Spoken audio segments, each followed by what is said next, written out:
Para hablar de historia del arte, tenemos que haber entendido ya que todo el proceso y el acumulado de objetos y de pintura rupestre perteneciente al desarrollo del hombre dentro del periodo paleolítico o la edad de piedra es parte de la prehistoria del arte. Así que para arrancar y tratar de enlazar la historia de la humanidad desde la invención de la escritura desde lo concerniente al avance de la civilización,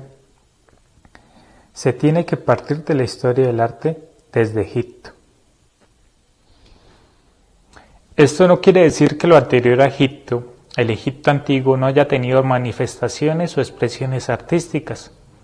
sino que con el arte en esta civilización se puede entablar un lazo o un puente común, creando una aliación y mostrando desde cierto punto de vista un avance en las representaciones como tal, debido a los estudios y a los objetos que se han encontrado al respecto. Pues como ya se ha mencionado, durante la prehistoria, o más concretamente durante el Paleolítico Superior, surgieron cierto tipo de representaciones figurativas o naturalistas, lo que por lo general se suele llamar o entender como representaciones realistas del entorno, surgiendo teorías de un posible sistema de comunicación o un tipo de ritual frente a actividades como la cacería.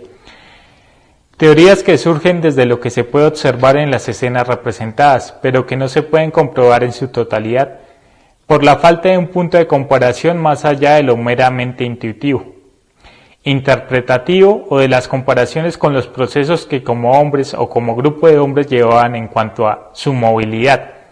es decir, más allá de pensar que eran nómadas o que cazaban animales y recogían frutos. No hay un punto de comparación entre procesos sociales porque no existen documentos, archivos o escritos que puedan corroborar estas teorías, es decir, no se puede saber el legado o la propia historia de sus protagonistas por falta de pruebas,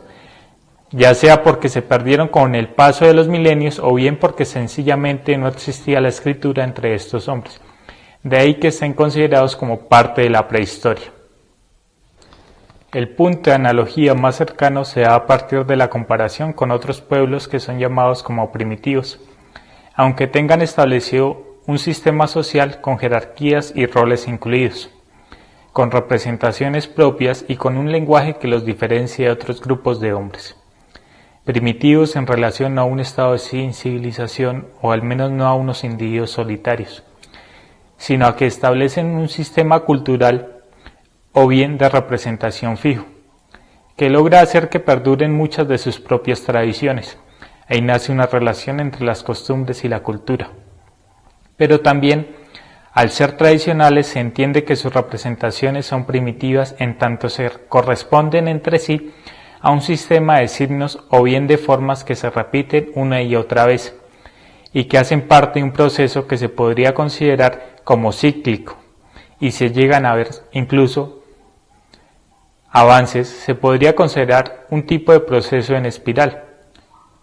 entendiendo esto como acciones similares que van avanzando, que ayudan a configurar el sistema y que permiten que las mismas representaciones tengan una relación espaciotemporal desde el pasado hasta una proyección en el futuro.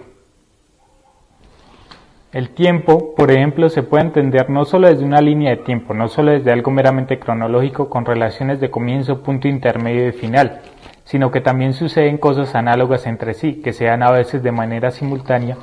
y a veces como parte de un proceso de repetición. Esto último abre la posibilidad para comparar a los hombres del Paleolítico con diferentes tribus en otros periodos de tiempo,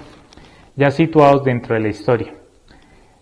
Procesos que se repiten como las construcciones piramidales o el uso de los mismos materiales, o incluso se pueden encontrar formas de representación similares o iguales.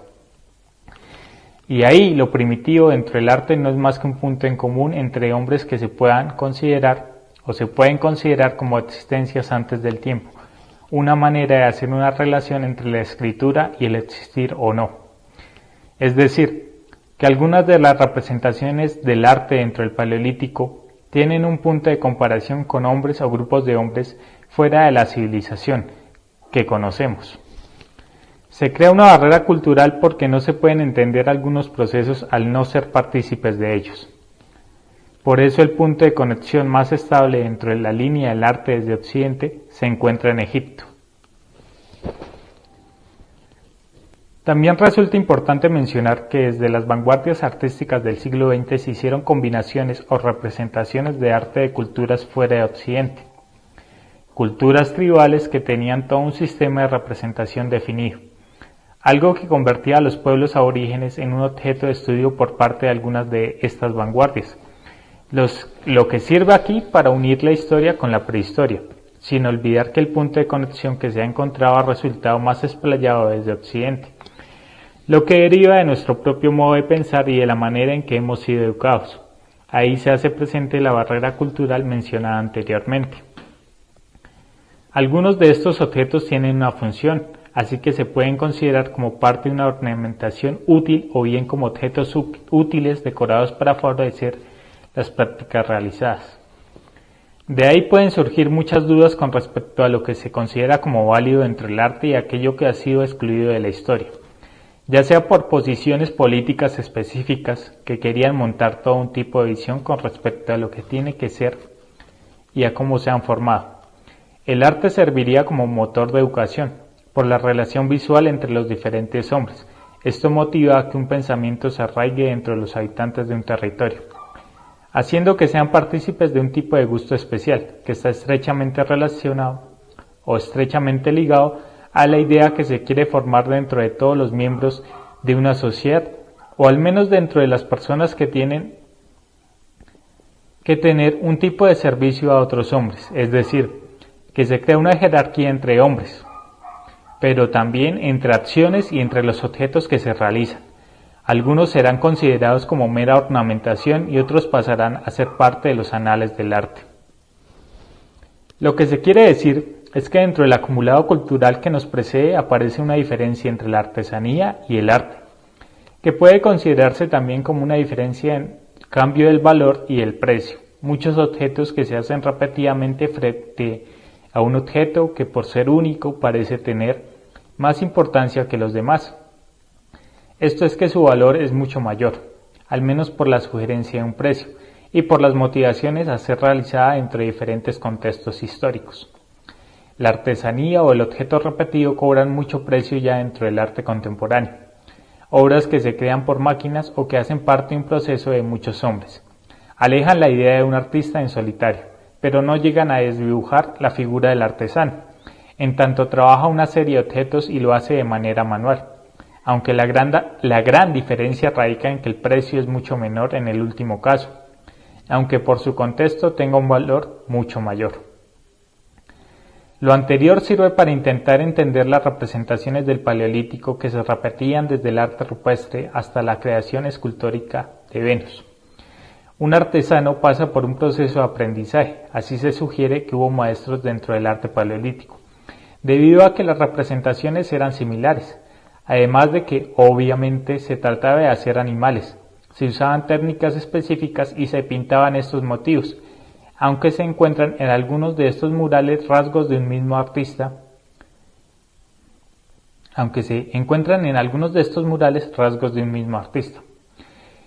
Pero al darse dentro de un lapso tan largo hace suponer que también había un tipo de enseñanza hacia los hombres de nuevas generaciones. Esto para permitir que perdurara esta práctica por tanto tiempo, y cobra especial valor la relación entre el arte y las costumbres, que más adelante se llamaría cultura, incluyendo otras manifestaciones del arte más allá de lo meramente plástico. Pero esto solo sirve para ir acrecentando el concepto de arte que se ha ido formando, hasta el momento, en relación a la creación humana, a la ornamentación, a la incentivación de ideas y a la expresión en su sentido subjetivo, pero también en la representación de las sensaciones de un momento o de un lugar determinado, desde un sentido objetivo o al menos desde un proceso educacional, relacionado con la implantación de costumbres y modos de ser y de pensar.